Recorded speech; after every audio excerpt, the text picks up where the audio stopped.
Hi friends, welcome to our channel. இப்போ இருக்க சிச்சுவேஷனுக்கு நம்மளுக்கு இம்யூனிட்டி ரொம்ப முக்கியம். ஸோ அதுக்கு தேவையான பொருளை வச்சு நம்ம ஒரு ட்ரிங்க் ரெடி பண்ணி டெய்லியும் குடிக்கணும். ஸோ வாங்க அதை எப்படி செய்கிறதுன்னு பார்க்கலாம். ஒரு கப் தண்ணி எடுத்துக்கோங்க. அதில் வந்துட்டு 1/4 டீஸ்பூன் மஞ்சத்தூள் ஆட் பண்ணிக்கோங்க. 1 இன்ச் இஞ்சியை நல்லா தட்டி ஆட் பண்ணிக்கோங்க.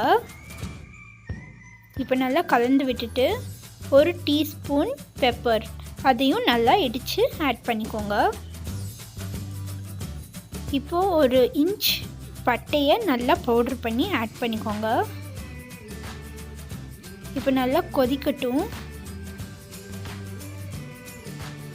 1 டீஸ்பூன் வெல்லம் ஆட் பண்ணிக்கோங்க. நல்லா கலந்துட்டு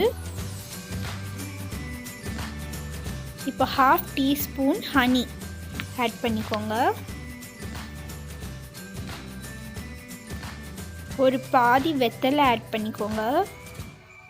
இது உங்களுக்கு கோல்டுக்கு ரொம்ப நல்லது. நல்லா கொதிச்சதுக்கப்புறமா ஸ்ட்ரெயின் பண்ணிக்கோங்க. ஒரு 1/2 லெமன் புழிஞ்சுக்கோங்க. இப்போ இது நல்லா மிக்ஸ் பண்ணிவிட்டு ஒரு ஷார்ட் கிளாஸில் சர்வ் பண்ணிவிட்டு எல்லாருக்கும் கொடுங்க வீட்டில். தேங்க்ஸ் ஃபார் வாட்சிங் ஃப்ரெண்ட்ஸ். எல்லோரும் சேஃபாக வீட்டில் இருங்க.